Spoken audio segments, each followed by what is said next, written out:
The Empty Table. Chapter 1, 3 Days of Love. Margaret's hands moved with practiced precision as she folded the napkins into perfect roses, each crease deliberate, each fold a small act of devotion. The dining room table stretched before her like a canvas, waiting for the final touches that would transform it into something worthy of celebration. 70 years old today, and she had spent the last 3 days preparing for this moment.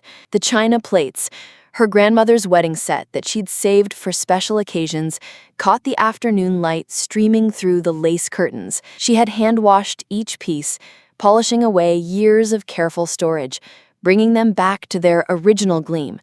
The silver cutlery lay arranged in perfect parallel lines, each fork and knife positioned exactly 1 inch from the plate's edge, the way her mother had taught her decades ago.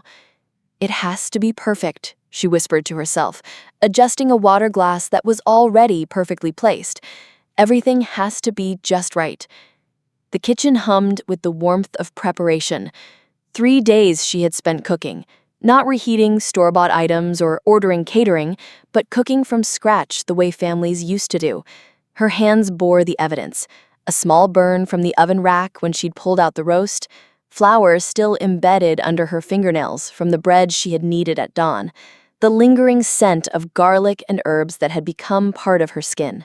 The roast beef sat cooling on the counter, its surface golden brown and glistening.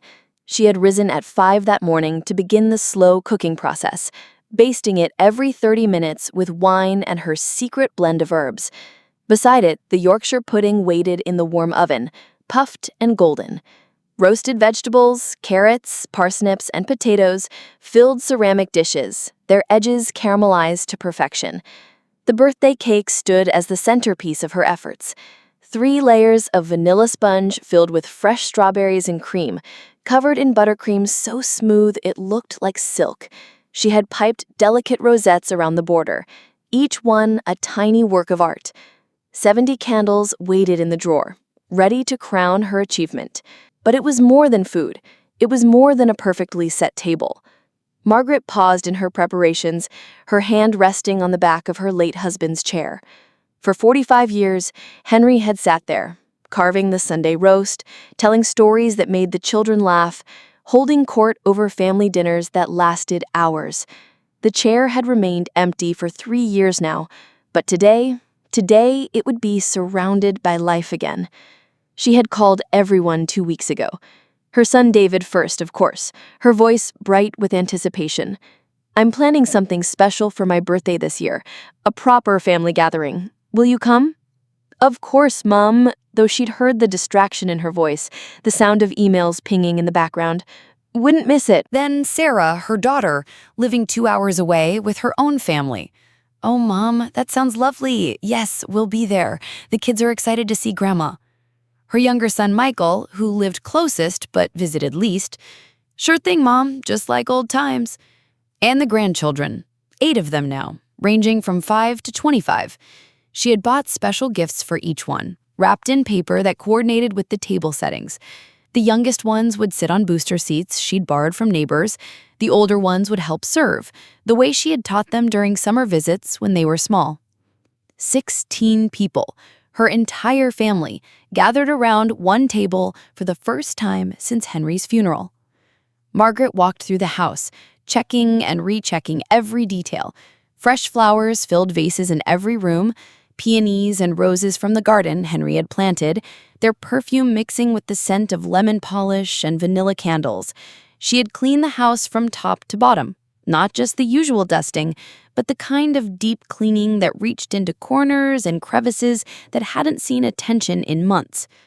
The living room furniture gleamed. The bathroom towels hung in perfect folds. Even the guest bedrooms upstairs had been prepared, beds made with hospital corners and fresh linens, just in case anyone decided to stay the night. She caught her reflection in the hallway mirror and smoothed her hair. She had been to the hairdresser yesterday, her silver waves styled in the soft set that Henry had always loved. Her dress was new, a soft blue that brought out her eyes, purchased specifically for today after trying on a dozen others. She wanted to look like someone worth celebrating. The grandfather clock in the hallway chimed 3 o'clock. Dinner was set for 4, early enough for the families with young children, late enough to feel special. 1 more hour. Margaret returned to the kitchen, checking the temperature of the dishes staying warm in the oven, adjusting the seasoning on the gravy one final time. Everything was ready. Everything was perfect. She had even prepared conversation starters, little stories saved up over the weeks since she'd planned this gathering. Funny anecdotes about the neighbors, updates on friends the family would remember, questions about their lives that showed she'd been listening, remembering, caring about their achievements and struggles. The dining room table could have graced a magazine cover. The living room waited with comfortable seating arranged to encourage conversation. The house itself seemed to hold its breath in anticipation. Margaret poured herself a small glass of sherry, a tradition Henry had started for special occasions, and stood in her perfect dining room, surrounded by the evidence of her love made tangible. 3 days of planning, shopping, cooking, cleaning, preparing. 3 days of pouring her heart into creating a moment that would remind her family why gathering matters, why tradition has value, why she was worth their time. The grandfather clock ticked toward 4 o'clock, each second bringing her closer to the moment when her front door would open and her house would fill with voices, laughter, the sound of family coming home. She had never been happier to turn 70. Chapter 2. The Sound of Silence. At 4:15, Margaret stood at the living room window, her fingers parting the lace curtains just enough to scan the empty driveway. The street beyond was quiet, typical for a Sunday afternoon in our neighborhood. Mr. Peterson was washing his car across the way, and the Johnsons' dog barked at a passing jogger, but no familiar cars approached her door. "They're just running late," she told herself, smoothing her dress for the 10th time. Traffic, perhaps. The baby needed feeding. Someone couldn't find their keys. Normal family delays. She returned to the kitchen, checking the roast temperature again. Still perfect. The Yorkshire pudding held its golden puff, though it would start to deflate soon if not served. She turned the oven to its lowest setting, buying more time. At 4:30, she called David's mobile. It went straight to voicemail. "Hello, darling. Just checking if you're on your way. Dinner's ready whenever you are. Drive safely. Love you." The cheerful tone in her voice sounded foreign to her own ears. 4:45. She tried Sarah's number. Also voicemail. "Hi, sweetheart, it's Mom. Hope you didn't get lost. Everything's ready here. See you soon." By 5 o'clock, Margaret had called every number she had, leaving increasingly shorter messages, her voice growing smaller with each attempt. The grandfather clock's chimes seemed louder now, echoing through rooms that should have been filled with conversation and laughter. She sat in Henry's chair at the head of the table, staring at the empty place settings. 16 chairs arranged with mathematical precision around the extended table. 16 napkins folded into roses. 16 sets of gleaming silverware reflecting the overhead light. The birthday cake sat in the center, its perfect rosettes beginning to look accusatory. The house was so quiet she could hear the refrigerator humming in the kitchen, the gentle tick of the mantel clock in the living room, the soft whistle of wind through the gap in the front door where the weather stripping had worn thin, sounds she never noticed when life filled the spaces between them. At 5:30, her phone buzzed. A text from David. "Mom, so sorry, running really late. Crisis at work, might not make it. Rain check?" Margaret stared at the screen, reading the words 3 times before their meaning settled. Crisis at work. On a Sunday.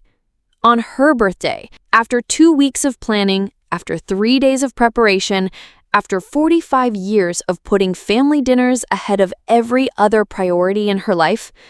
Her fingers trembled as she typed back. "Of course, darling. Another time." The phone buzzed again immediately. Sarah, this time. "Mom, I'm so sorry. Brad's mother organized this last-minute brunch thing for the family, and we couldn't get out of it. She'd already bought all the food. Can we celebrate next weekend instead?" Margaret read this message 5 times before its meaning settled. Brad's mother, the woman who had never liked Sarah, who made snide comments about Sarah's housekeeping and parenting, who had once told Margaret at a wedding that Sarah married down when she chose Brad. That woman had organized a family brunch, and Sarah had chosen to attend it instead of her own mother's 70th birthday dinner. On the same day, at the same time, the realization crept through her like cold water. This wasn't coincidence, this wasn't poor planning or bad timing. This was a choice. Her phone continued to buzz. Michael. Hey Mom, sorry, got called into work. You know how it is. Happy birthday though. Her eldest grandchild. Gran, can't make it today, have plans with friends. Hope you have a nice birthday. One by one, they were all bailing. Every single person she had invited, every family member she had spent 3 days preparing for, every chair she had set, every gift she had wrapped, every story she had rehearsed, all of it for nothing. Margaret set the phone face down on the table and looked around her perfect dining room. The roast beef was drying out despite her efforts to keep it warm. The Yorkshire pudding had collapsed. The vegetables were growing cold in their dishes. The birthday cake sat in the center, surrounded by empty chairs, like a monument to her foolishness. She had lived through Henry's death, through the grief that felt like drowning, through the loneliness that came with waking up every morning to an empty house. But this felt different. Henry's death had been something that happened to her. This was something they had chosen to do. The grandfather clock chimed 6 o'clock. She had been sitting alone at her birthday table for an hour. Margaret rose slowly, her knees stiff from the chair, and walked to the kitchen window. Across the back garden, she could see the lights in her neighbors' windows. Families gathered around their own tables, passing dishes and sharing conversation. Normal Sunday evening scenes that she had always taken for granted when her own table was full. She thought about the years she had hosted Christmas, Easter, birthdays, graduations, and anniversaries. The decades of cooking for everyone, cleaning up after everyone, making sure everyone felt welcomed and loved. The times she had canceled her own plans to babysit when they needed help. The times she had loaned money when they were struggling. The times she had listened to their problems and offered comfort. The times she had put their needs before her own, their comfort before her convenience, their happiness before her expectations. And when she had needed them, really needed them, for the first time in years, they had all found somewhere else to be. The sound of her neighbor's laughter drifted through the evening air, reminding her of how quiet her own house had become, not just tonight, but always now. When had she stopped being a priority? When had she become someone whose feelings were optional, whose celebrations could be postponed, whose birthday was less important than a work crisis or a brunch hosted by someone who didn't even like her daughter? Margaret returned to the dining room and stood at the head of the table, looking down at her reflection in the polished surface. She saw a woman who had spent 70 years making herself available, reliable, accommodating. A woman who had never learned to say no, never demanded reciprocity, never insisted on being valued the way she valued others. She saw a woman who had raised her children to believe that her time was unlimited, her feelings were resilient, her needs were negotiable. She saw a woman who had taught her family through decades of unconditional availability that she would always be there tomorrow, next week, next month, that her special occasions could wait, that her feelings could heal, that her love came without conditions or expectations. She had taught them well.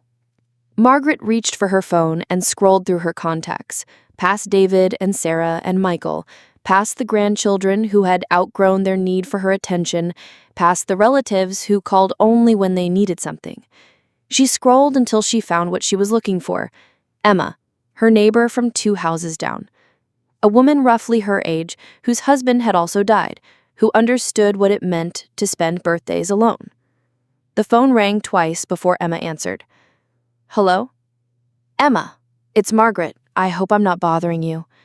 Margaret, of course not. How did your birthday dinner go? I saw all those cars you were expecting. There were no cars, Margaret said quietly. No one came. The silence on the other end of the line lasted long enough for Margaret to wonder if the call had dropped. Then Emma spoke, her voice gentle but firm. I'm coming over. "Oh, you don't need to. I'm coming over right now. Don't you dare argue with me." Margaret hung up the phone and looked around her perfect empty dining room. In 10 minutes, Emma would knock on her door, and Margaret would have to explain what had happened. She would have to admit that her entire family had chosen to be somewhere else on her 70th birthday. She would have to face the truth she had been avoiding for the past 2 hours. She was alone not because of circumstances beyond anyone's control. She was alone because that's where everyone had decided she belonged. Chapter 3. The Weight of Truth. Emma arrived with a bottle of wine and no questions. She took one look at Margaret's face, set the wine on the counter, and pulled her into a hug that lasted long enough for Margaret's composure to crack completely. "Oh, sweetheart," Emma whispered, rubbing circles on Margaret's back as she sobbed into her shoulder. "I'm so sorry." They sat at the perfectly set table, Emma in David's chair, sharing the roast beef and Yorkshire pudding that had been meant for 16 people. Emma poured wine into the crystal glasses Margaret had polished until they sparkled, and they ate mostly in companionable silence, the presence of one person somehow making the empty chairs less accusatory. "This is delicious," Emma said, cutting another piece of beef. "You were always the best cook in the neighborhood." Margaret managed a weak smile. 3 days I spent preparing. 3 days. "I know. I saw you coming and going to the shops. I wondered if you might be overdoing it." The words hung between them. Emma had wondered. Emma had noticed. Emma had been paying attention while her own family had been making other plans. "I feel so foolish," Margaret said, setting down her fork. "Sitting here like Miss Havisham at her wedding feast." "You're not foolish. You're a mother who loves her family. There's nothing foolish about that." But there is, isn't there? There's something foolish about expecting the same love in return. Emma was quiet for a moment, swirling the wine in her glass. "Do you want to know what I think really happened here?" Margaret nodded, though she wasn't sure she was ready for the answer. "I think they all assumed someone else would be here. I think they each made other plans, believing that you'd still have a house full of people, that their absence wouldn't matter, because 15 others would still show up." "That's somehow worse," Margaret said. "That means they all thought I was dispensable, that one less person at my birthday table wouldn't matter. Or it means they've gotten so used to taking your presence for granted that they forgot you might need something from them for once." Emma reached across the table and covered Margaret's hand with her own. "When Tom died, my kids did something similar. Not as dramatic as this, but they assumed I was fine. They assumed I was handling everything. They assumed I would always be the strong one, the reliable one, the one who didn't need taking care of. How did you handle it?" "Badly, at first. I kept making excuses for them, kept telling myself they were busy with their own lives. But then, my daughter-in-law posted pictures from a family barbecue they'd had. On the same day, I'd asked them to help me clean out Tom's study. I saw all my grandchildren laughing and playing in her backyard while I was alone, packing up my husband's things in boxes." Margaret winced. "What did you do?" "I stopped calling them first. I stopped making plans around their schedules. I stopped pretending that my feelings didn't matter." Emma took a sip of wine. "And you know what happened? They got angry with you." "At first, yes. They accused me of being dramatic, of pulling away, of punishing them. But then, slowly, they started to understand. When I wasn't always available, they realized what they'd been taking for granted. When I stopped accommodating everyone else's schedule, they had to consider mine." Margaret looked around the dining room, at the evidence of 3 days of work that no one had witnessed, no one had appreciated, no one had even acknowledged. "I don't think I know how to do that. Stop accommodating, I mean. It's what I've always done. It's who I've always been. It's who you've had to be, but maybe it's time to find out who you are when you're not constantly trying to make everyone else comfortable." They finished dinner as the sun set outside the dining room windows. Emma helped clear the table, insisting on washing the dishes despite Margaret's protests. They packed the leftover food into containers, enough to feed Margaret for a week, she realized. All that cooking, and she would be the only one eating it. When Emma finally left, promising to check on her tomorrow, Margaret found herself alone again in the quiet house. But the silence felt different now, less accusatory, more contemplative. She walked through the rooms, turning off lights, blowing out candles, returning the house to its everyday state. But she left the dining room exactly as it was, the table still set for 16, the empty chairs pushed back slightly as if their occupants had just stepped away and might return at any moment. She needed to see it. She needed to remember. Margaret climbed the stairs to her bedroom, each step feeling heavier than usual. At the top of the landing, she paused at Henry's old study, now her office, though she rarely used it. The room was filled with photo albums, boxes of family mementos, decades of documentation of life spent in service to others. She pulled out a photo album from their 25th wedding anniversary party. The pictures showed a younger version of herself, surrounded by family and friends, her face glowing with happiness. Henry's arm was around her waist, and their children, then teenagers, flanked them on either side, all smiles for the camera. She flipped through the pages, Christmas mornings with grandchildren tearing open presents she had chosen and wrapped, birthday parties where she was always behind the camera, never in the pictures, holiday dinners where she was visible only in the background, carrying dishes or refilling glasses. When had she become the supporting cast in her own life? Margaret closed the album and sat at Henry's old desk. In the drawer, she found his fountain pen, the one he used for important correspondence, for signing documents that mattered. The weight of it in her hand felt significant. She pulled out a sheet of his letterhead, the cream-colored paper that they had ordered together for his business correspondence. At the top, in elegant script, it read, Henry and Margaret Whitmore. Even in death, they were still connected, still a unit. But tonight, she was just Margaret. Tonight, she was a woman who had spent 70 years learning that love without boundaries becomes indistinguishable from servitude. Tonight, she was someone who needed to stop teaching her family that her feelings were optional. Margaret uncapped the fountain pen and began to write. The words came slowly at first, then faster, as if decades of swallowed disappointment were finally finding their voice. She wrote about love and expectations, about the difference between being needed and being valued, about the weight of always being the one who gives and never the one who receives. She wrote about birthdays that mattered and birthdays that didn't, about the casual cruelty of being taken for granted, about the exhaustion of loving people who love you back only when it's convenient. She wrote until her hand cramped, until the grandfather clock chimed midnight and her 70th birthday was officially over. When she finished, she had filled 4 pages with the most honest words she had ever written. Words that would change everything, because they had to. Words that would draw lines she had never drawn before, because someone had to. Words that would finally answer the question she had never allowed herself to ask. What happens when the woman who takes care of everyone decides she deserves to be taken care of too? Margaret sealed the letter in an envelope, wrote a name on the front, and set it aside. Tomorrow, she would make copies. Tomorrow, she would address envelopes to David, Sarah, Michael, and anyone else who had found somewhere better to be on her 70th birthday. Tomorrow, she would mail the most important letters of her life, but tonight, she would go to bed as a woman who had finally found her voice. Chapter 4. The Letters. Margaret woke on Monday morning with a clarity she hadn't felt in years.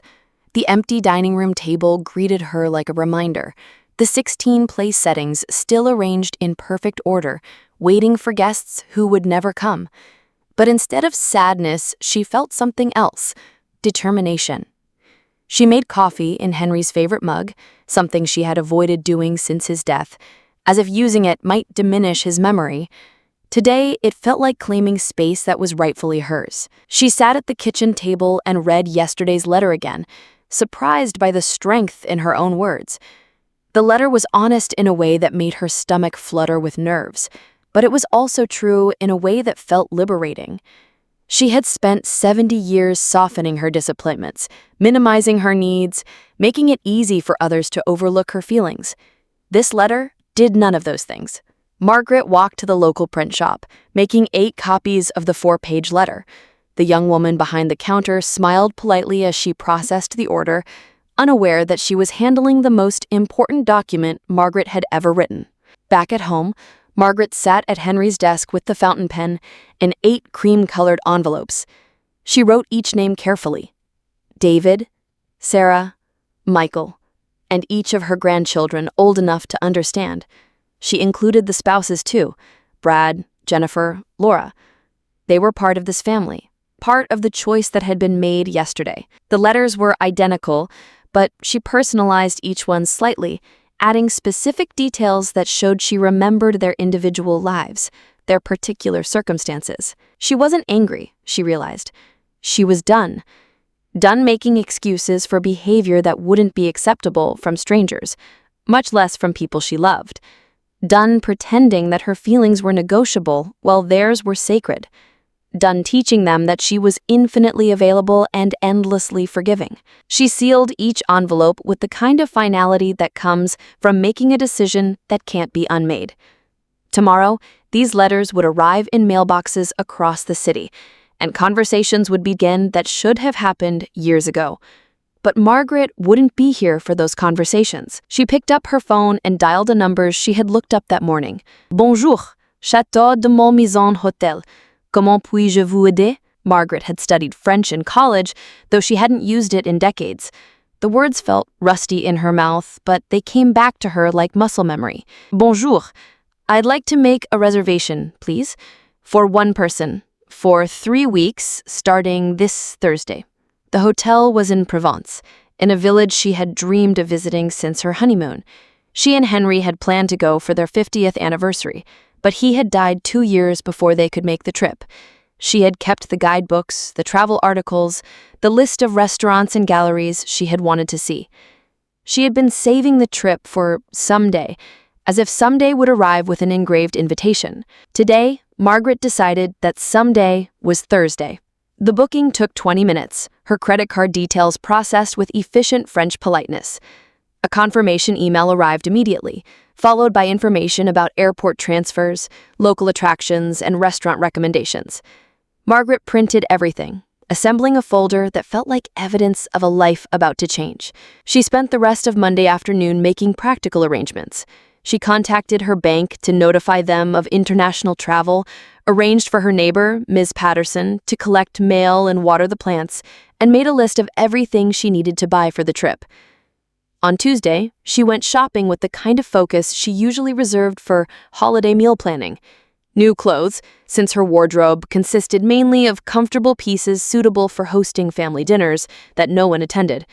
A guidebook, a French phrase book, luggage that wasn't worn from decades of short trips to visit children and grandchildren. She bought a dress that was completely impractical, silk, in a shade of blue that matched her eyes, cut in a style that celebrated her figure instead of hiding it. She bought expensive moisturizer and a lipstick in a color she had never been brave enough to wear.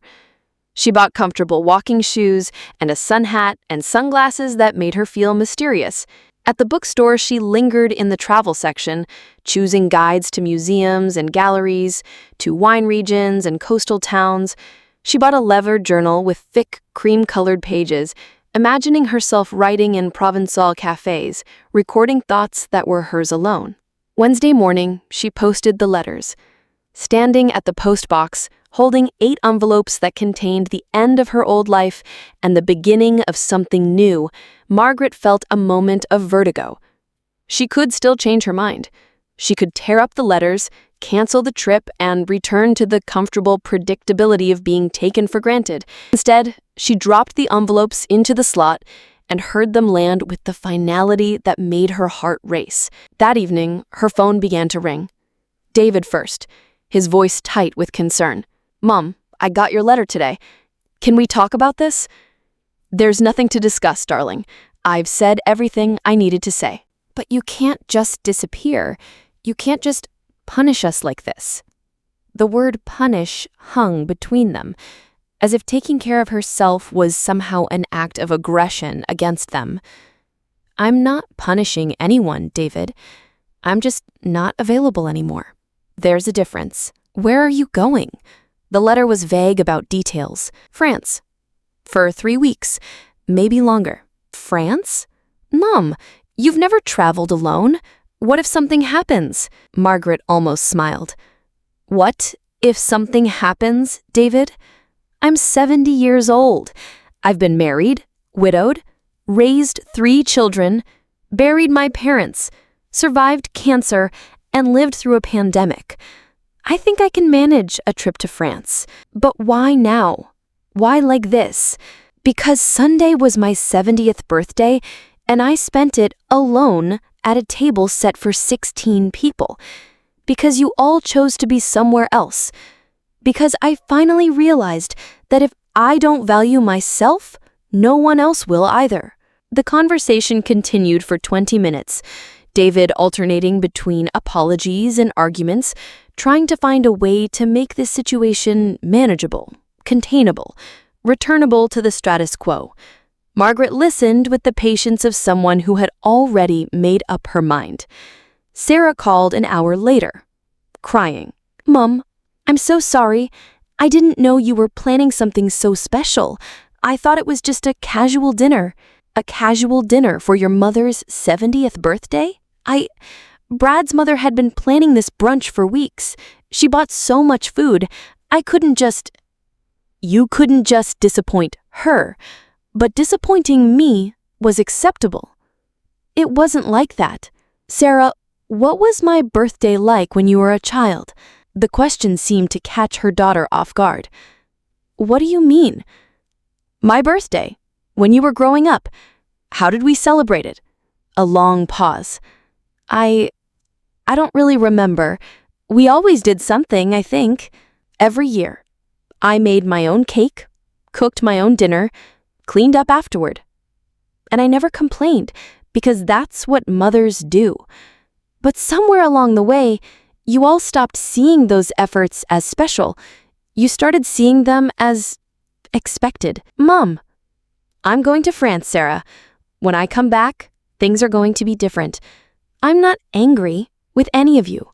I'm just done being the person everyone takes for granted. Michael's call was the shortest. He was defensive from the start, his voice sharp with irritation. Mom, that letter was completely over the top, so we missed one dinner. It's not the end of the world. You're right. It's not the end of the world. It's the end of me pretending that being ignored doesn't hurt. You're being dramatic. I'm being honest. There's a difference. She hung up before he could respond. The grandchildren's calls were harder. The youngest ones were confused. Their parents had clearly briefed them on what to say. The older ones were caught between loyalty to their parents and genuine affection for her. She spoke to each of them kindly but firmly, explaining that she wasn't angry, just absent. She would send postcards from France. She would be back eventually. Things would be different then, but different didn't necessarily mean worse. By Thursday morning, Margaret's phone had stopped ringing. She took this as a sign that the initial shock was wearing off, that her family was beginning to process what she had told them. Whether they would understand it was another question entirely. She dressed carefully for the trip. The new blue dress, the expensive moisturizer, the lipstick that made her feel bold. She looked at herself in the full-length mirror and saw someone she didn't quite recognize. A woman who was choosing herself first for perhaps the first time in her adult life. The taxi arrived at 10, the driver helping her load luggage that seemed to represent more than just clothes and toiletries. She was packing up her old life, the one in which she was endlessly available and infinitely accommodating, and she was leaving it behind in a house that suddenly felt too small for the person she was becoming. As they drove toward the airport, Margaret looked back once at the neighborhood where she had lived for 40 years, where she had raised her children and buried her husband, where she had learned to make herself smaller and smaller until she almost disappeared. She was going to France to remember who she was before she became everyone's solution to their problems. She was going to France to learn how to take up space again. Chapter 5. Flight. The airplane seat felt like a portal between two versions of herself. Behind her, diminishing with each mile, was Margaret, the mother, the grandmother, the woman who always says yes. Ahead of her, growing closer with each passing hour, was someone she didn't quite know yet. A woman traveling alone to a country where no one expected anything from her. Margaret had chosen a window seat, something she had never done in all her years of family travel. She had always taken the middle seats, the cramped quarters, the spots no one else wanted. Henry had preferred the aisle for his long legs, the children had fought over windows, and she had settled into whatever space remained, literally and figuratively. Today, she watched England disappear beneath clouds, then the English Channel, then the patchwork fields of northern France rolling out like a quilt. She ordered wine with lunch, something she never did on daytime flights, but then again, this entire trip consisted of things she had never done. The woman beside her, perhaps 60, was reading a French novel and sipping champagne. She looked comfortable traveling alone, confident in her solitude. Margaret wondered if that confidence was learned or innate, whether it came naturally or had to be practiced like any other skill. "First time in France?" the woman asked, noticing Margaret's guidebook. "First time traveling alone," Margaret admitted. "Well, first time doing anything alone, really." The woman smiled. "Ah, one of those trips, running toward something or away from something." Margaret considered the question. "Both, I think." "The best kind. I'm Catherine, by the way." Margaret. Catherine was traveling from London to Nice, where she had rented a studio apartment for the month. She was a retired art teacher, divorced for 15 years, with grown children who lived their own lives in other countries. She spoke about her independence with the casual confidence of someone who had long since stopped apologizing for putting herself first. "The first trip alone is terrifying," Catherine said. "You spend the whole time wondering if you're making a terrible mistake. The second trip, you start to enjoy the freedom. By the third trip, you can't imagine traveling any other way." How many trips have you taken alone? I stopped counting after 20, but that first one, that was just after my divorce. I was so afraid of eating dinner by myself that I survived on room service and granola bars for a week. Margaret laughed, though it came out slightly hysterical. I hadn't thought about eating alone in restaurants. I've been cooking for other people for 50 years. I don't think I remember how to order just for myself. You order whatever you want, whenever you want it, and you don't have to justify it to anyone. You want dessert first? Order dessert first. You want to eat dinner at 4 p.m.? Perfectly acceptable. You want to sit at the bar and talk to the bartender instead of hiding at a corner table? Even better. The advice felt revolutionary. Margaret had spent decades coordinating mealtimes around everyone else's schedules, cooking foods that appealed to the pickiest eater at the table, cleaning up while others relaxed. The idea of eating what she wanted, when she wanted, felt almost transgressive. "Are you going somewhere specific?" Catherine asked. Margaret pulled out her confirmation papers. "A hotel called Chateau de Malmaison. It's in a village in Provence called Saint-Remy." "Oh, you've chosen well. Saint-Remy is gorgeous. Van Gogh painted some of his most famous works there, and Provence in September is perfect. Still warm enough for swimming, but the tourist crowds are thinning." Margaret hadn't thought about swimming. She hadn't brought a bathing suit, hadn't considered that she might want to sit by a pool or visit Mediterranean beaches. Her planning had been focused on logistics, flights, hotels, transportation, rather than pleasure. The realization that she didn't know what she actually wanted to do with 3 weeks of freedom was both liberating and terrifying. "There's a wonderful market in Saint-Remy on Wednesdays, and the countryside is perfect for walking. Do you paint? The light there is extraordinary." "I used to. Watercolors. But that was years ago, before the children, before..." She gestured vaguely, encompassing decades of other people's priorities taking precedence over her own interests. Well, maybe it's time to try again. The art supply shops in Provence are wonderful, and there's something about painting in the place where the masters worked. It connects you to something larger than yourself. The plane began its descent into Marseille, and Margaret felt her stomach flutter with nervousness. In an hour, she would be in a country where she didn't speak the language fluently, where she didn't know anyone, where she would have to navigate entirely on her own. The woman she had been a week ago would have found this prospect terrifying. Today, she found it exhilarating. Catherine helped her navigate the airport, switching effortlessly between English and French as they made their way through customs and baggage claim. At the transportation desk, she helped Margaret arrange for a taxi to Saint-Remy, translating when Margaret's rusty French faltered. "You'll be fine," Catherine said as they parted ways. "Trust yourself. You've raised a family, managed a household, survived loss. Navigating France is nothing compared to all of that." The taxi ride through the provincial countryside felt like entering a painting.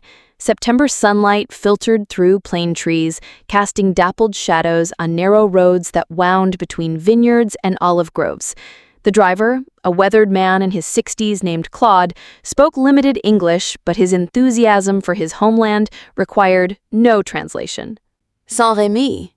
Very well, he said, gesturing toward the approaching village. Van Gogh, you know? Starry Night? Very famous. Margaret nodded, though she hadn't realized the connection when she booked the hotel. She had chosen Saint-Remy because it looked peaceful in the photographs, because the hotel reviews mentioned excellent food and quiet gardens. She hadn't considered that she was choosing a place where someone else had come to heal, to create, to find themselves again after a breakdown. The parallel felt significant. The Château de Malmaison sat on a hillside overlooking the village, its honey-colored stone walls glowing in the late afternoon sun. It was smaller than Margaret had expected, more intimate, perhaps 30 rooms scattered across several buildings, connected by gravel paths and gardens that looked like they had grown wild on purpose. The reception desk was staffed by a young woman named Amélie, whose English was much better than Margaret's French. She welcomed Margaret warmly, explaining the hotel's amenities with the kind of attention that suggested she genuinely wanted her guests to feel at home. "You are staying with us for 3 weeks, yes? Wonderful. You will have time to truly relax, to explore the region properly. Are you traveling alone?" The question, asked without judgment or pity, felt refreshing. In England, traveling alone as a woman her age often prompted concern or condescension. Here, it seemed perfectly natural. "Yes, just me." "Perfect. You have room 12, which has a private terrace overlooking the gardens and the valley beyond. Breakfast is served until 10, but we can arrange later service if you prefer. The village is a 15-minute walk down the hill, or we can call a taxi. Do you have any special dietary requirements?" Margaret almost laughed. After 50 years of accommodating everyone else's dietary restrictions, Michael's vegetarianism, Sarah's gluten sensitivity, David's refusal to eat fish, various grandchildren's evolving food aversions, the idea of having only her own preferences to consider felt revolutionary. No restrictions. I eat everything. Her room was on the ground floor of a building that had once been stables, its thick stone walls keeping the interior cool despite the warm September afternoon. French doors opened onto a small terrace, furnished with a table and 2 chairs, overlooking gardens that seemed to tumble down the hillside in organized chaos.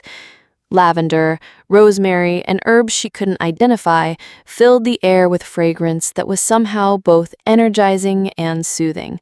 Margaret unpacked slowly, hanging her new clothes in the wardrobe, arranging her toiletries in the marble bathroom, setting her books and journal on the bedside table. Each action felt deliberate, meaningful. She was creating a space that was entirely hers, with no one else's needs to consider. The bed was enormous, larger than the double she had shared with Henry, larger than seemed necessary for one person. But as Margaret lay down on it, fully clothed, arms spread wide, she realized she couldn't remember the last time she had occupied the full width of a bed.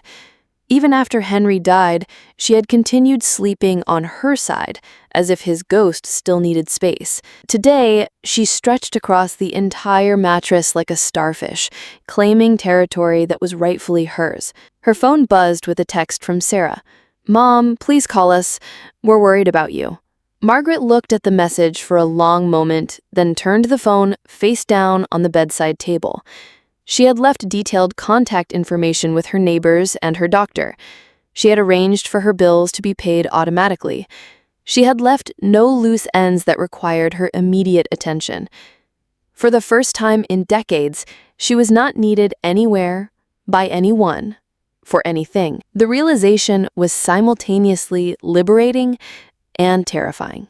Chapter 6. Learning to Be.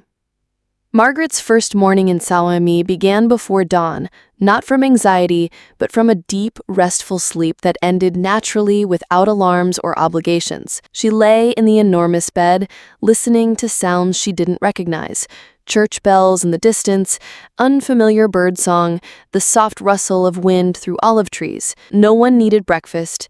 No one required lunch preparations. No one's schedule demanded her attention. She made coffee in the small kitchenette, strong and black, the way she had always preferred it before decades of making it weaker to suit Henry's stomach. She carried her cup onto the terrace and watched the sun rise over the valley, painting the landscape in shades of gold and lavender that seemed too beautiful to be real. A notebook lay open beside her, the leather journal she had bought in London. She had intended to write about her experiences, to document this journey of self-discovery. Instead, she found herself sketching. Tentative lines at first, then bolder strokes as her hand remembered skills dormant for decades. The cypress trees that lined the hillside, the way the morning light caught the edge of the stone wall, the simple geometry of the terrace tiles, worn smooth by countless footsteps. Her drawings were rusty, imperfect, but they were hers in a way that nothing had been hers for years. Breakfast was served in a courtyard shaded by plane trees, at tables set with blue and white ceramics that looked handmade. Margaret chose a table for one, something that would have mortified her a week ago, but today felt like a small act of courage. The other guests were mostly couples, though she spotted another solo traveler, a man about her age reading a German newspaper. He nodded politely when their eyes met, and she nodded back, an acknowledgement between people comfortable with their own company. The breakfast was a revelation. Fresh croissants that flaked at the touch, butter that tasted like it had been churned that morning, jam made from fruit that had been growing in these hills for generations. Margaret ate slowly, savoring each bite, remembering what food tasted like when it wasn't consumed hurriedly between tasks or while planning the next meal. "Vous êtes anglaise?" asked the waitress, a woman perhaps 40 with kind eyes and calloused hands. "Oui," Margaret replied, then switched to her careful French. "Je suis ici pour 3 semaines." "Wonderful. You speak French well. I am Marie. If you need anything at all, you ask for me, yes?" The warmth in her voice felt genuine, uncomplicated by family dynamics or unspoken expectations. Margaret was simply a guest to be cared for, not a resource to be managed. After breakfast, Margaret walked into the village, following a path that wound between vineyards and stone walls covered in climbing roses. Saint-Remy revealed itself gradually, narrow streets that opened onto sun-drenched squares, fountains that had been carved centuries ago, buildings that wore their age like dignity. The Wednesday market was in full swing, filling the main square with stalls selling everything from vegetables that still bore soil from local farms to handmade soaps scented with lavender and olive oil. Margaret moved through the crowd slowly, her French phrasebook in hand, attempting conversations with vendors who seemed delighted by her efforts. She bought tomatoes that smelled like summer, cheese that the vendor insisted she taste before purchasing, bread that was still warm from the oven, simple ingredients for a simple meal, chosen because she wanted them, not because they would please a family of varying tastes and dietary restrictions. At an art supply stall, she lingered over watercolor paints and brushes, running her fingers over sketchbooks and canvases. The vendor, an elderly man with paint-stained fingers, watched her with interest. Vous peignez? He asked. Un peu, she replied. A little. Il y a longtemps. A long time ago. He smiled and began assembling supplies, explaining in a mixture of French and gestures, a basic watercolor set, brushes in various sizes, a spiral-bound pad of watercolor paper. Pour commencer. To begin. Margaret paid for the supplies with the feeling that she was purchasing more than art materials. She was buying permission to try something, to fail at something, to enjoy something that served no purpose beyond her own pleasure. She spent the afternoon on her terrace, attempting to capture the view that had greeted her that morning. Her first efforts were clumsy, the colors muddy, the proportions wrong, but with each attempt, something returned. Not skill exactly, but memory. The memory of how it felt to create something, to translate what she saw into something uniquely her own. Her phone buzzed periodically with messages from home. David asking for her specific address in case of emergency, Sarah wondering if she was eating properly, Michael sending a terse message that managed to be both apologetic and irritated. Mom, we get it. You're mad. When are you coming home? Margaret read each message but didn't respond. She had spent 70 years being available for immediate consultation, instant reassurance, constant emotional labor. The silence she was maintaining wasn't punishment, it was space. Space for her to remember who she was when she wasn't busy being what everyone else needed. That evening, she walked back into the village for dinner, choosing a small restaurant that spilled onto the sidewalk with tiny tables and chairs that looked like they'd been collected from flea markets. The menu was handwritten in French, and Margaret spent 20 minutes with her phrasebook, deciphering options with the kind of focus she usually reserved for tax forms or medical appointments. The waiter, a young man who seemed to contain all the casual confidence of his generation, helped her navigate the choices. She ordered fish she couldn't pronounce, vegetables she had never heard of, wine from a vineyard she could see from her hotel room. The meal arrived as the sun set, painting the village square in shades of amber and rose. Margaret ate slowly, watching life happen around her, couples deep in conversation, families with children who played between the tables, solo diners like herself, who seemed perfectly content with their own company. She was halfway through her second glass of wine when she realized she was happy. Not content, not satisfied, but genuinely, unexpectedly happy. The sensation was so unfamiliar that it took her a moment to recognize it. When had she last felt this way?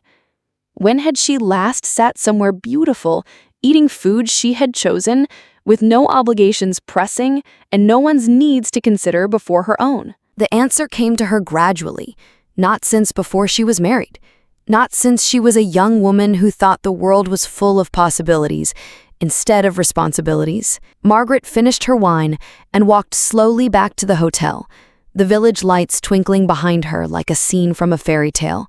Her room welcomed her with its silence and space. Her bed offered its luxury of solitude. Before she slept, she wrote in her journal, not about her family or her disappointments, but about the color of the morning light, the taste of tomatoes that had grown in ancient soil, the feeling of holding a paintbrush again, after decades of holding only other people's needs. She wrote about a woman learning to be present in her own life, learning to occupy the full space of her own experience. She wrote about someone she was just beginning to know, herself, alone, and discovering that alone didn't have to mean lonely. Chapter 7. The Unraveling. 2 weeks into her stay, Margaret had established rhythms that felt both foreign and natural. Morning coffee on her terrace, sketching until the light grew too strong. Long walks through the countryside, stopping to paint wherever something caught her eye. Afternoons reading in the hotel garden, evenings in different village restaurants where she was beginning to be recognized as a regular rather than a tourist. She had made friends, tentatively at first, then with growing confidence. Marie, the breakfast waitress, who shared stories about her teenage daughters and asked about Margaret's paintings with genuine interest. Claude, the taxi driver who had picked her up at the airport, who now waved whenever he saw her walking through the village. Monsieur Laurent, the art supply vendor, who had started setting aside interesting materials for her consideration. Most surprisingly, she had befriended the solo German traveler from breakfast, whose name was Klaus. He was a retired professor, widowed like herself, traveling through France in a methodical exploration of places his late wife had dreamed of visiting. They had begun sharing tables at breakfast, then taking walks together, their conversations conducted in a mixture of English, French, and gestures that somehow transcended language barriers. Klaus didn't need anything from her. He didn't expect her to cook or clean or manage his emotions. He simply enjoyed her company, and she enjoyed his. A concept so simple, it felt revolutionary. On Thursday morning of her second week, Margaret's phone rang while she was sketching in the hotel garden. The display showed David's number, and after 2 weeks of unanswered calls, she decided to answer. "Mom, finally, we've been so worried." Margaret could hear voices in the background. Sarah, she thought, and possibly Michael. A family conference call to address the problem of her absence. "Hello, David. I'm fine, as I've said in my messages." "Mom, you can't just disappear like this. It's not fair." The word fair stopped her. Fair to whom? To all of us. We're worried sick. Sarah's been calling the hotel every day to make sure you're still there. Margaret felt a familiar tightness in her chest, the old instinct to minimize her own needs, to make everyone else comfortable. But the feeling passed more quickly than usual, replaced by something steadier. "David, I left detailed information about where I was going. I've been sending updates about my safety. I've responded to genuine emergencies, which there haven't been any. What exactly are you worried about? You're acting completely out of character." "I'm acting like myself for the first time in decades. There's a difference." Sarah's voice came through the speaker, tearful and urgent. "Mom, please come home. We can talk about everything. We can make it better." "How?" Margaret asked, simply. "What do you mean? How will you make it better? Will you start including me in family decisions? Will you stop making plans that exclude me and then expecting me to be available when those plans fall through?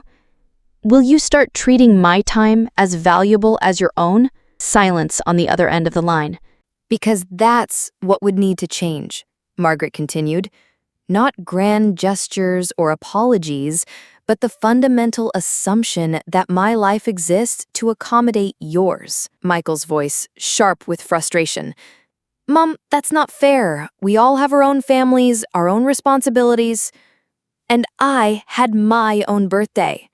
My 70th birthday, which you all skipped to go to someone else's brunch. It wasn't personal. It was entirely personal, Michael. Every choice is personal. You chose to prioritize someone else's event over your mother's milestone birthday.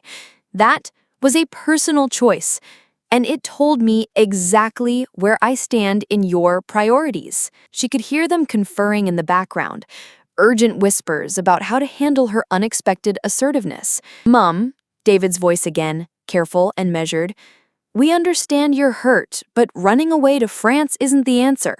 Come home and we'll work it out like a family." "I didn't run away.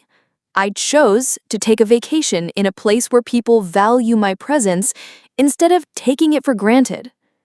What's that supposed to mean? Margaret looked around the hotel garden, where Klaus was reading under a plane tree, where Marie was setting up for afternoon tea, where Monsieur Laurent was delivering art supplies he thought she might enjoy. People who had known her for 2 weeks, but treated her with more consideration than her own family showed after 70 years. It means I've discovered that there are people in this world who think I'm worth spending time with, worth listening to, worth including in their plans. People who don't assume I'll always be available no matter how badly they treat me. That's not what we... David, when was the last time you called me just to talk?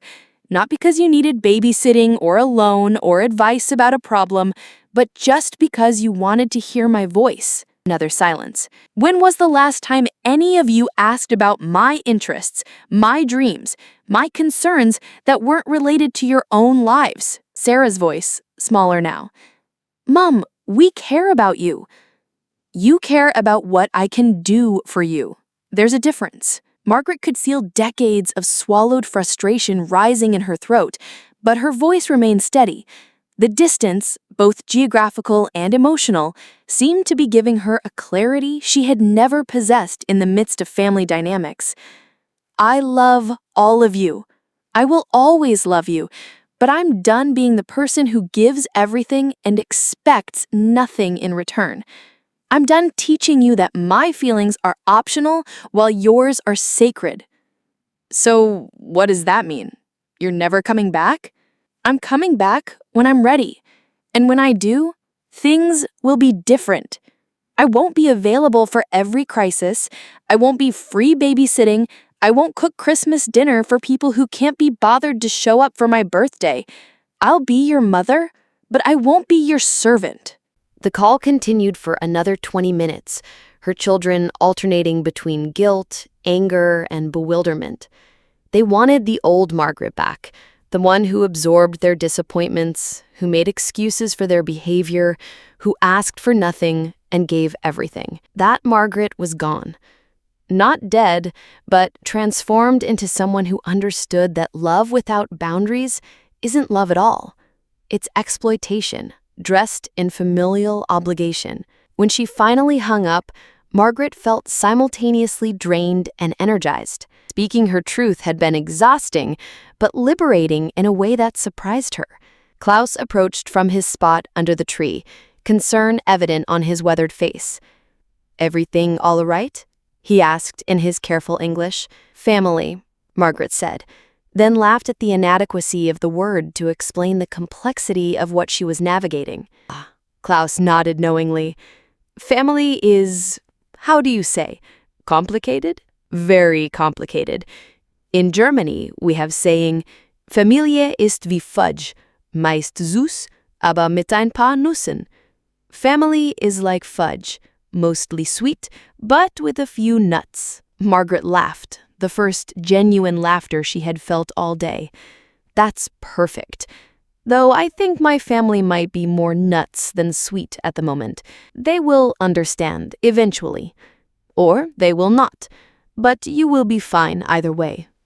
His simple confidence in her resilience felt like a gift. When had anyone in her family expressed such faith in her ability to handle difficulty, to make good decisions, to survive without their management?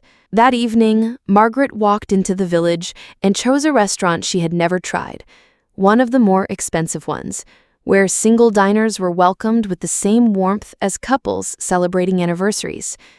She ordered dishes she couldn't pronounce, wine that cost more than she usually spent on groceries for a week.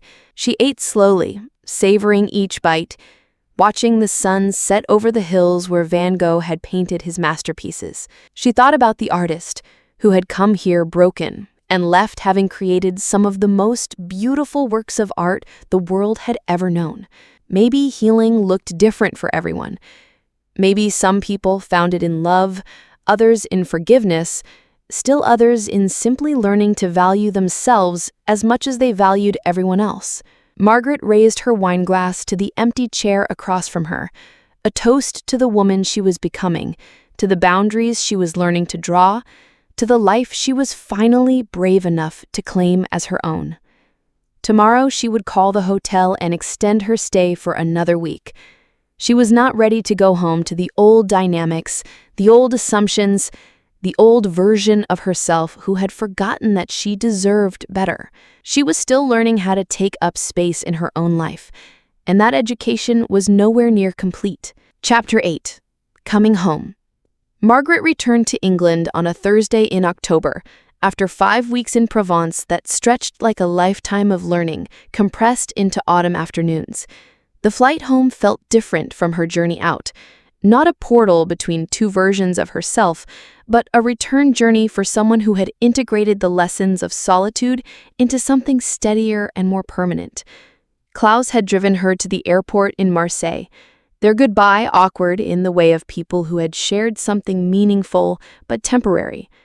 They exchanged contact information with the understanding that geography might make their friendship episodic, but not less genuine. "You look different," he had said at the departure gate, studying her face with the careful attention of someone trained to observe. "Rested, yes, but more than that. You have found something you were looking for." Margaret had looked at herself in the airport bathroom mirror and seen what he meant.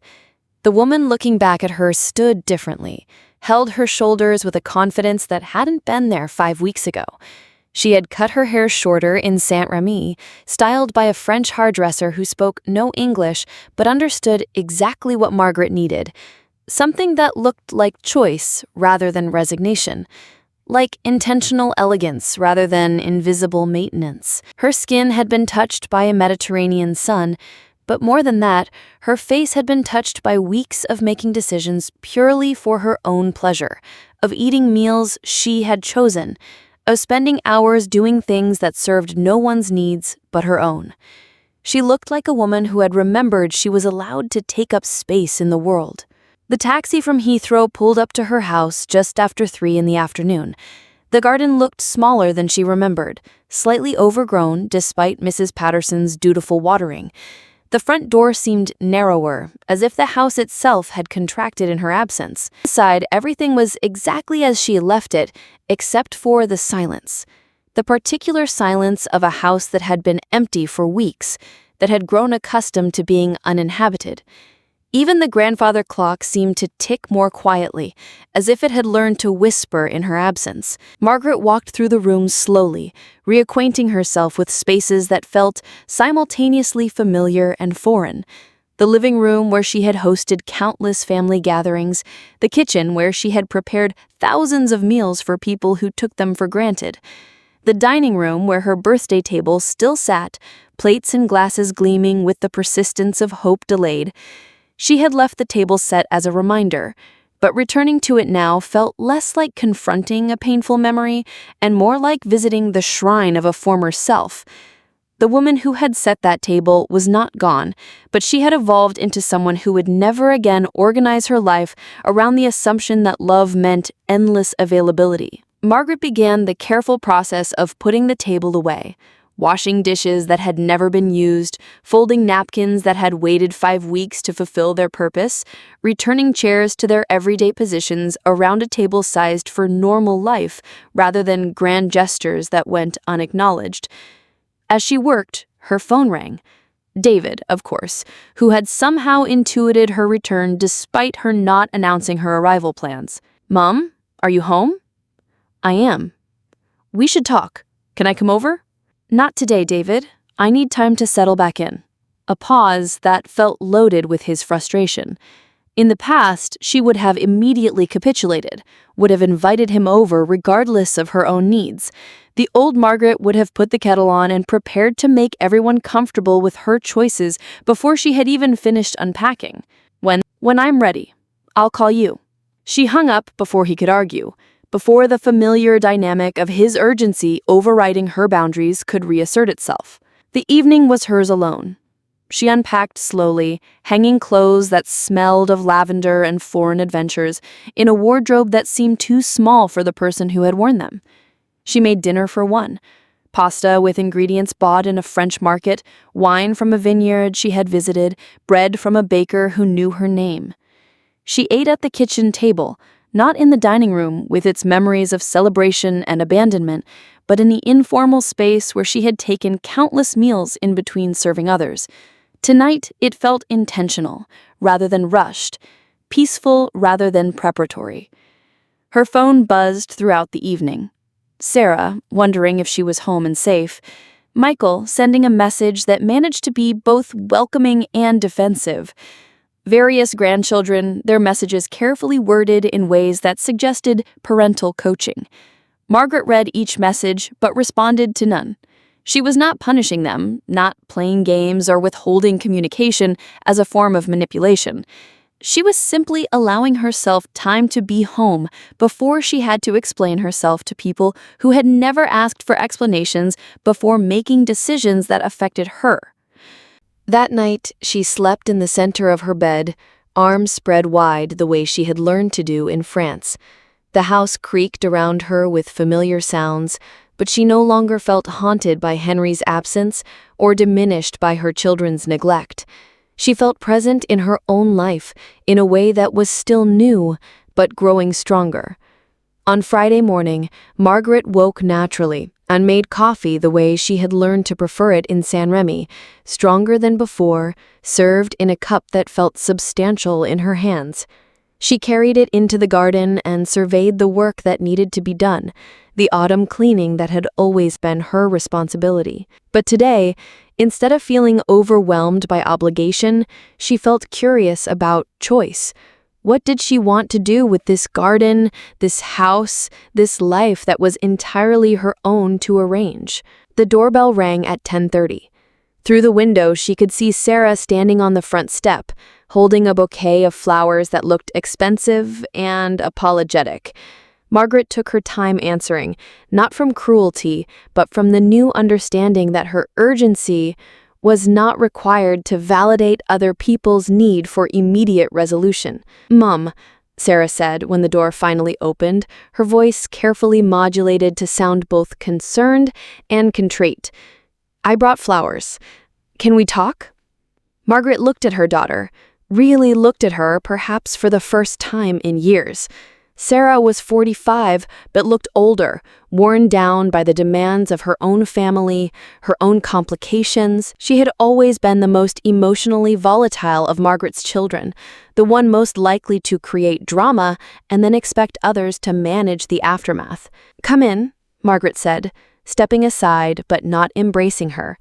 The physical distance felt important, a small assertion that intimacy had to be earned rather than assumed.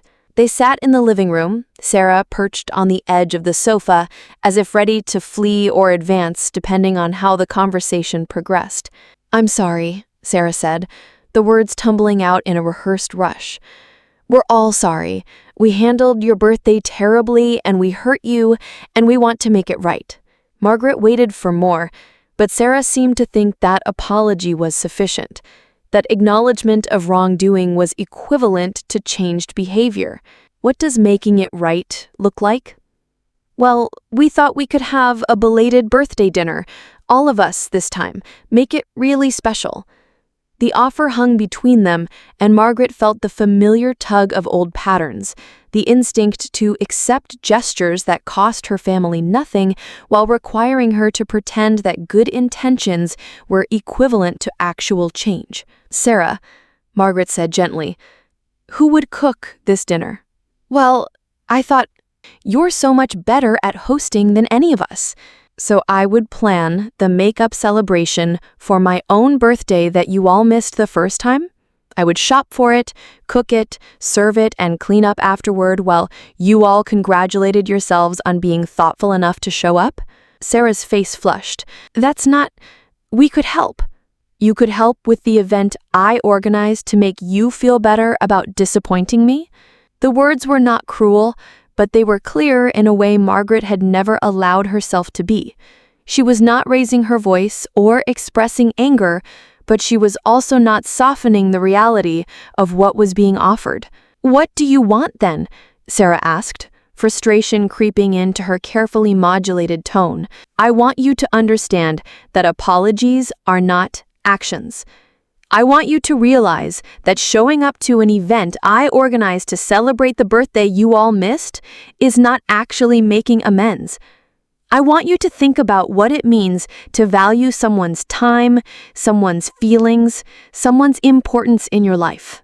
Sarah was quiet for a long moment, and Margaret could see her processing concepts that apparently had never occurred to her before. "I don't know how to do that," Sarah finally admitted, her voice smaller than Margaret had heard it in years. "I know," Margaret said, and for the first time since her daughter had arrived, her voice carried warmth rather than just clarity. "I don't think any of you know how, because I never taught you. I taught you that my love was unconditional and my availability was unlimited.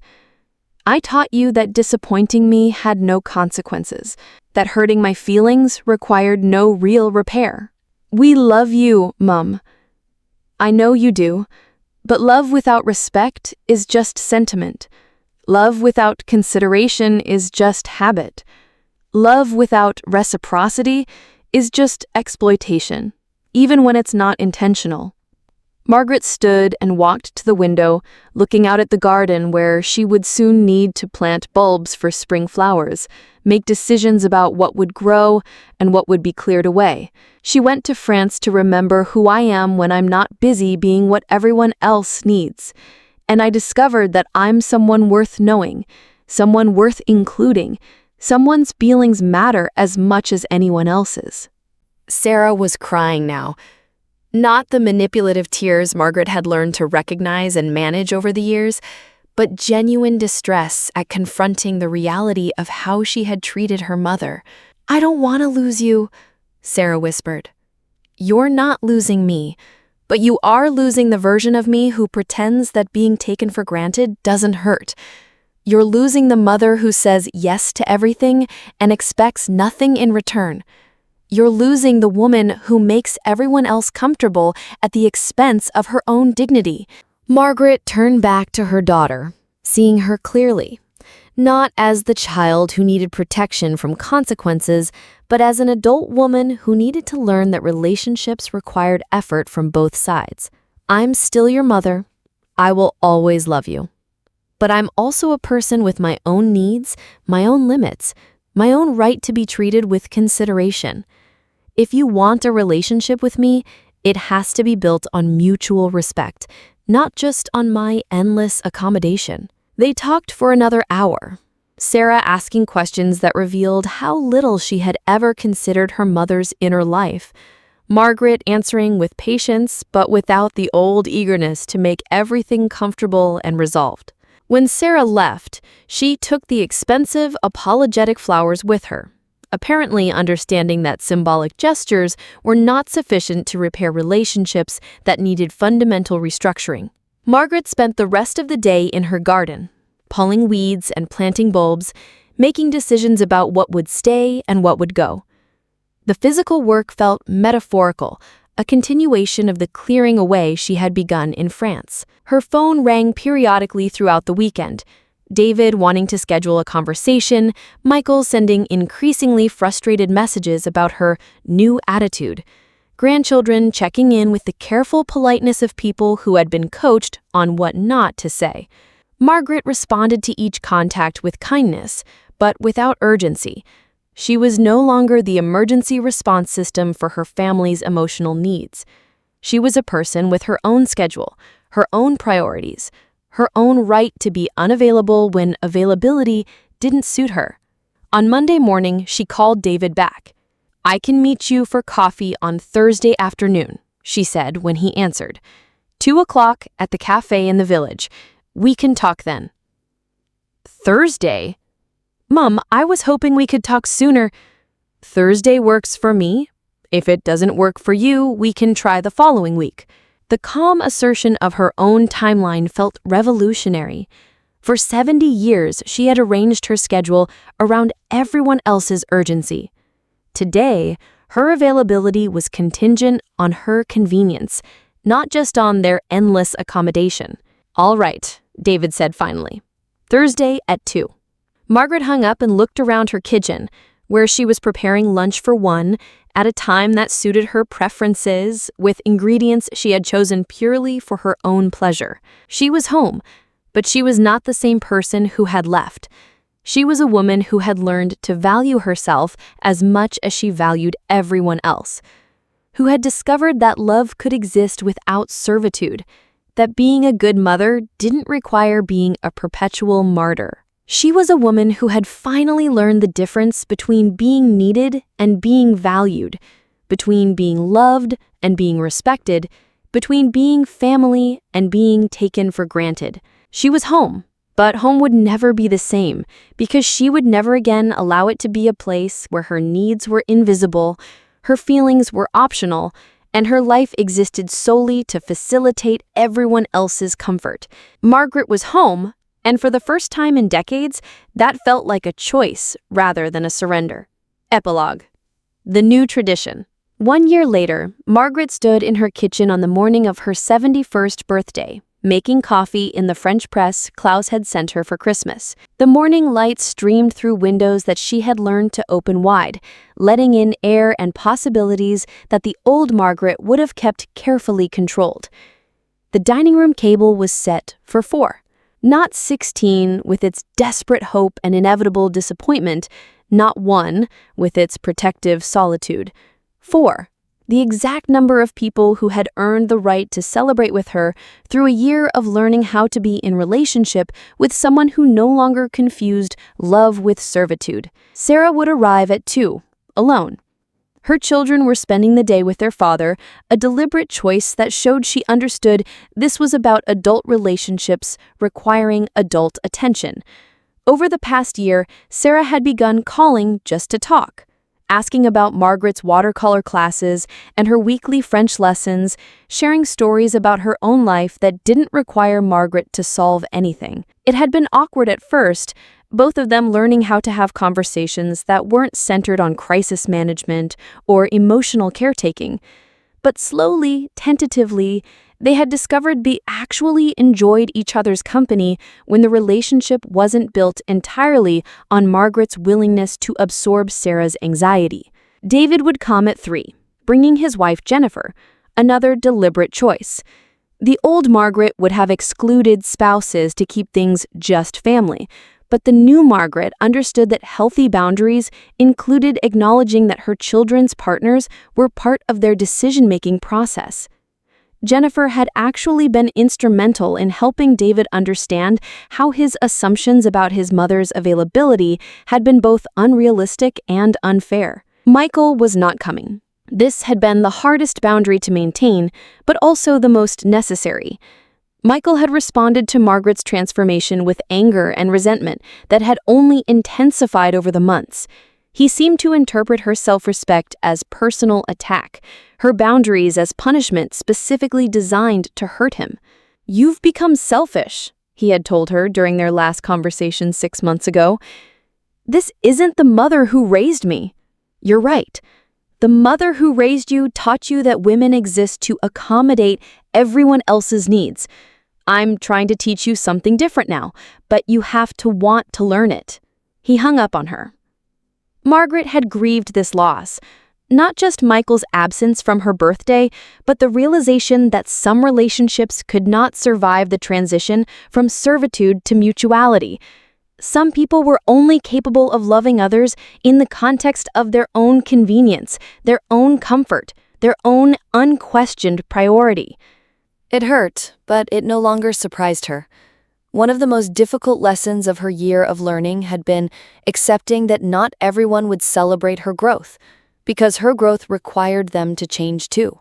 The 4th place at the table was for Emma, her neighbor who had become something more precious than family, a friend chosen rather than obligated, someone who valued Margaret's company rather than her services. At 1:30, Margaret changed into the blue dress she had bought in Saint-Remy, now altered slightly to accommodate the changes in her body that came from a year of eating when she was hungry rather than when everyone else needed feeding, walking because she enjoyed it rather than because she needed to accomplish errands for other people.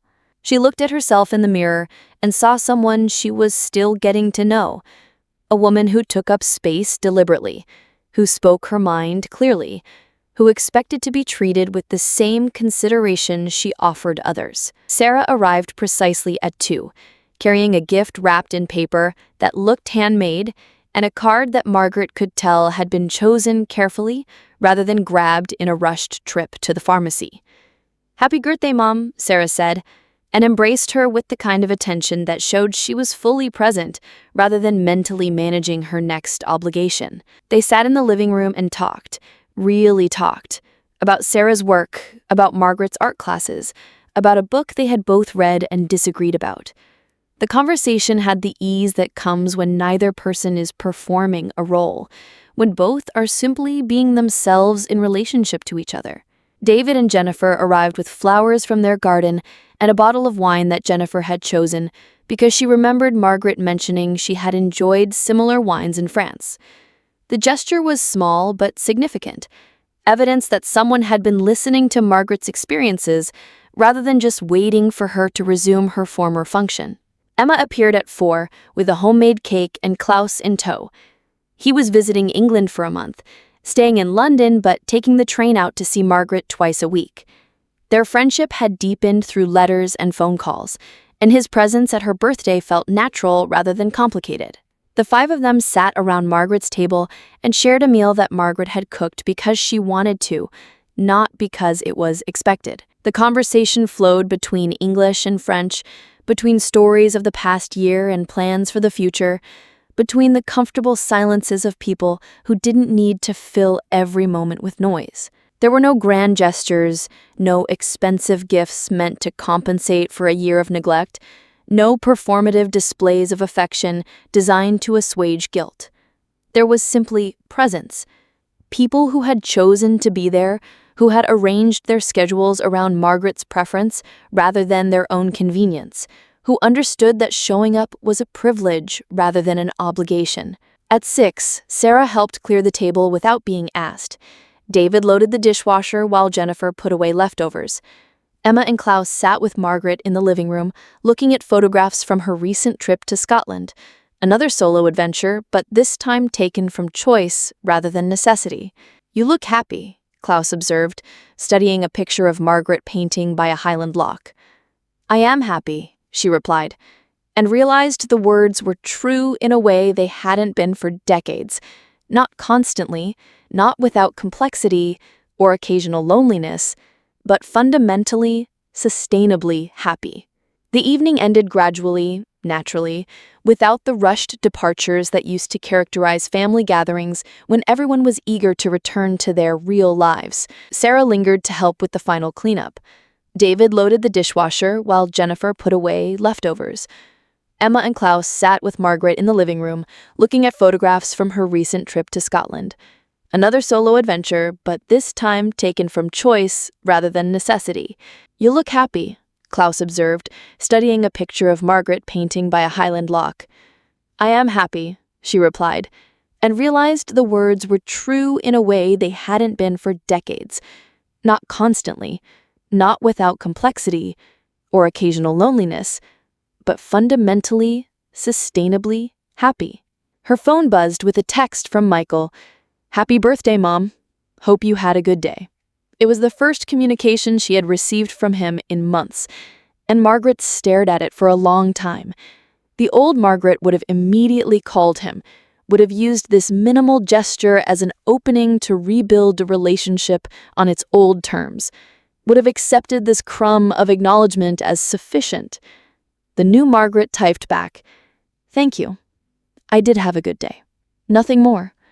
No invocation to elaborate, no eager grab at connection that would require her to once again absorb his anger and make his comfort her responsibility.